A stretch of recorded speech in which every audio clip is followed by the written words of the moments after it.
విజయవాడలో మరో దారుణమైన ఘటన వెలుగు చూసింది. కానూరు వరలక్ష్మీపురం 4వ లైన్లో మన్విత అపార్ట్మెంట్ వద్ద వీధి కుక్కలు నివసిస్తున్నాయి. వీధి కుక్కలకు స్థానికులు రాబిస్ వ్యాక్సిన్ వేసి కుక్క పిల్లలు పుట్టకుండా ఆపరేషన్ చేయించి చెవులకు గుర్తు కూడా వేశారు. వాటి పోషణ స్థానికులు చూస్తున్నారు. అయితే బుధవారం రాత్రి గుర్తు తెలియని వ్యక్తి కుక్కలపైన విష ప్రయోగం చేశాడు. దీంతో 5 కుక్కలు అక్కడికక్కడే మృతి చెందాయి.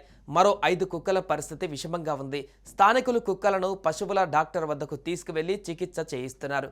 ఈ ఘటనపైన డి జ్యోతి పోలీసులకు ఫిర్యాదు చేసింది. మృతి చెందిన కుక్కలకు పోలీసులు పోస్టుమార్టం చేయించగా విష ప్రయోగం జరిగినట్టుగా నిర్ధారణ అయ్యింది. పోలీసులు అపార్ట్మెంట్ వద్ద ఉన్న సీసీటీవీ ఫుటేజ్ను పరిశీలిస్తున్నారు. స్థానిక జంతు ప్రేమికులు ఈ విషయాన్ని సీరియస్గా తీసుకుని పటమట పోలీసులకు ఫిర్యాదు చేశారు. జంతువుల పట్ల అలా క్రూరంగా ప్రవర్తించే వ్యక్తిని వెంటనే గుర్తించి చర్యలు తీసుకోవాలని, ఇలాంటి మానవత్వం లేని చర్యలకు కఠిన శిక్షలు ఉండాలని డిమాండ్ చేస్తున్నారు. సీసీటీవీ ఫుటేజీలు పరిశీలించి నిందితుడిని త్వరగా పట్టుకోవాలని కోరారు. అలాగే వీధి కుక్కలకు రక్షణగా నివాస ప్రాంతాలలో సురక్షిత ప్రదేశాలు చూసి వాటికి రక్షణ ఏర్పాటు చేయాలన్నారు. సృష్టిలోని ప్రతి జీవిని మానవత్వంతో చూస్తేనే మన సమాజం నిండుగా ఉంటుందని జంతు ప్రేమికుల వాదిస్తున్నారు.